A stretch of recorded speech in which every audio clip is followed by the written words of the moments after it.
একদিকে রাশিয়াকে তো আসলে ইউক্রেন যুদ্ধটা যদি নতুন প্রেসিডেন্ট ডোনাল্ড ট্রাম্প বন্ধ করতে চান, তাহলে রাশিয়াকে কোনো না কোনো ভাবে আলোচনার টেবিলে আনতে হবে। এই সিরিয়ার ইস্যুটা রাশিয়াকে আলোচনার টেবিলে কতটা আনবে? এতদিন সে টিকে ছিল একমাত্র রাশিয়ান সহযোগিতার উপর ভিত্তি করে। সিরিয়ান যে গভর্নমেন্ট ফোর্স ছিল তাদেরকে শেষ করার এখন আর সুযোগ নাই। তারা জনগণের মাঝে মিশে গেছে, তারা আত্মসমর্পণ করে ফেলছে এবং তারা রিবেলদের সাথে এক হয়ে বলছে দে উইল সাপোর্ট দেম। কোন দেশেই মাইনরিটি দিয়ে মেজরিটি বেশি দিন শাসন করা যায় না। ইরাকে দেখেন শিয়ারা ক্ষমতায় আসলো, যারা সুন্নি মাইনরিটি শিয়া মেজরিটিকে শাসন করতো।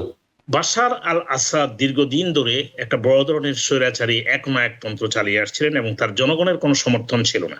একদিকে রাশিয়াকে তো আসলে ইউক্রেন যুদ্ধটা যদি নতুন প্রেসিডেন্ট ডোনাল্ড ট্রাম্প বন্ধ করতে চান, তাহলে রাশিয়াকে কোনো না কোনো ভাবে আলোচনার টেবিলে আনতে হবে। এই সিরিয়ার ইস্যুটা রাশিয়াকে আলোচনার টেবিলে কতটা আনবে? অন্যদিকে ইরানের ব্যাপারে তো আমেরিকা সবসময় উদ্বিগ্ন ছিল। গাজার বিষয়ে আমরা জানি যে আমেরিকার অবস্থান কোনোভাবে পাল্টায়নি।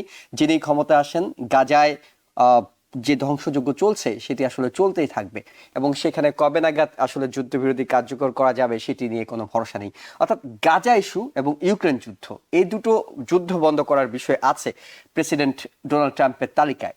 তিনি কি এই সিরিয়ার ইস্যুতে রাশিয়াকে কিছুটা চাপে রাখা, ইউক্রেনের বিষয়ে সমঝোতা করা, অন্যদিকে ইরানকে গাজার ইস্যুতে অনেক বেশি নাক গলানো থেকে সরিয়ে দেয়া, অর্থাৎ আমেরিকার যে দুটো এজেন্ডা, সে দুটো এজেন্ডার জন্য এটা সহজ হলো কিনা? দেখুন, বাশার আল আসাদ দীর্ঘদিন ধরে একটা বড় ধরনের স্বৈরাচারী একনায়কতন্ত্র চালিয়ে আসছিলেন এবং তার জনগণের কোনো সমর্থন ছিল না। এতদিন সে টিকে ছিল একমাত্র রাশিয়ান সহযোগিতার উপর ভিত্তি করে। আপনি জানেন যে রাশিয়া তাকে সব ধরনের মিলিটারি সামরিক সহযোগিতা দিয়ে সেখানে তাকে টিকিয়ে রাখছিল, কোনোভাবে তার জীবন, কোনোভাবে অক্সিজেন দিয়ে রাখছিল সেটা। এবং রাশিয়ান বেস কিন্তু, এবং রাশিয়ার সামরিক বাহিনী, রাশিয়ার স্ট্রং প্রেজেন্স স্টিল দেয়ার। আপনি জানেন যে সেখানে কোনোভাবেই আমেরিকা, টার্কি অথবা এখন যারা রিবেলস আছে, বিভিন্ন ধরনের গ্রুপ আছে, কেউই রাশিয়ানদের প্রতি এখনো অ্যাটাক করেনি। আর ইসরায়েল যে হঠাৎ করে স্বাধীন করার পরে দেশটা যে বিপ্লব হলো, বাশার আল আসাদ সিরিয়া ছেড়ে চলে গেলেন। দামেস্কোতে এখন আছেন কিনা আমরা জানি না, তো বিভিন্ন ধরনের প্রোপাগান্ডায় আমরা শুনতে পাচ্ছি যে তিনি রাশিয়াতে আছেন। কিন্তু তার যে সামরিক শক্তি, তার যে নিজস্ব একটা সাপোর্ট তার পরিবারের, সেখানে কিন্তু তার কিছু এলিমেন্টস রয়েই গেছে। তারা যদিও এখন আর কোনো প্রতিরোধ করছে না, আমার যেই বিশ্বাস সেটা হলো এই মুহূর্তে ইসরায়েল টোটালি যে সামরিক ইনফ্রাস্ট্রাকচার রয়েছে, কারণ ইসরায়েলের উদ্দেশ্য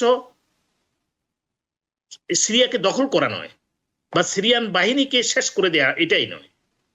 সিরিয়ান যে গভর্নমেন্ট ফোর্স ছিল তাদেরকে শেষ করার এখন আর সুযোগ নাই। তারা জনগণের মাঝে মিশে গেছে, তারা আত্মসমর্পণ করে ফেলছে এবং তারা রিবেলদের সাথে এক হয়ে বলছে দে উইল সাপোর্ট দেম।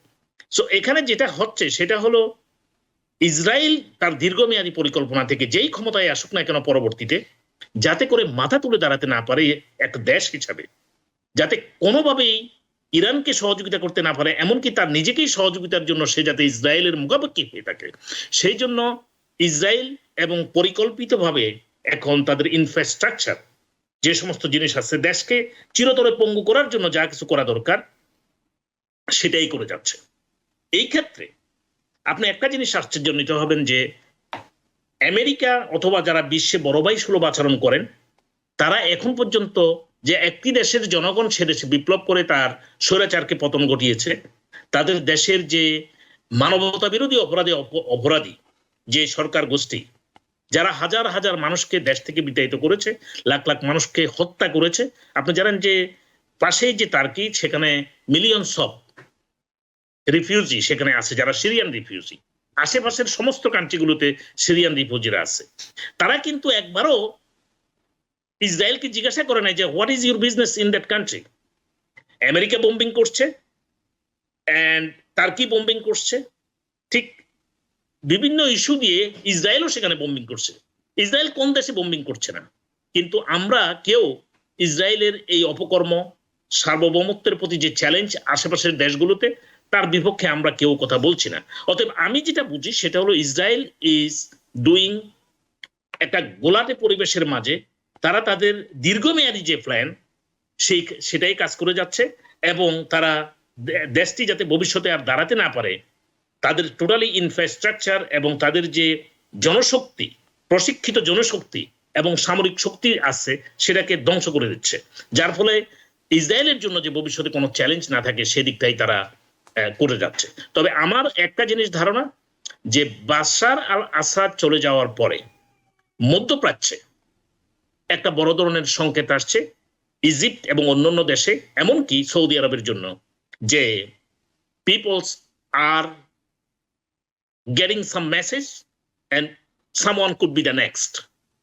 এই যে দেখুন দুটো দেশ আমি একটা প্যারালেল আনছি, ইরাকে হলো শিয়া মেজরিটি এবং সিরিয়াতে যতদিন 54 বছর যে সিরিয়াকে শাসন করত আলাউদ বলে একটা সেক্ট আছে ইসলামের অপশন, 9% 91% সুন্নি মুসলমানদেরকে শাসন করত, এবং শাসন করতে গেলে যে স্বৈরাচারের যত সমস্ত রোল এবং রেগুলেশন আছে সেগুলোকে ওরা ইউজ করেছে। ইরানের সাথে কৌশলগত কারণে যেহেতু ওদের হিজবুল্লাহ আছে ইয়াক দেওয়ার জন্য, ইভেন ইরানি কনস্টিটিউশন আলাউইদরা নন মুসলিম হিসাবে তাদের কনস্টিটিউশন, তারা মুসলমান না, কারণ তার ধর্ম বিশ্বাস আমাদের বলার জন্য বলছি, তারা বিশ্বাস করে আলী ইজ গড, মানে আলাউদ। এই 9% আমি কেন এটা বললাম, কোনো দেশেই মাইনরিটি দিয়ে মেজরিটি বেশি দিন শাসন করা যায় না। ইরাকে দেখেন শিয়ারা ক্ষমতায় আসলো, কারণ সুন্নি মাইনরিটি শিয়া মেজরিটিকে শাসন করত।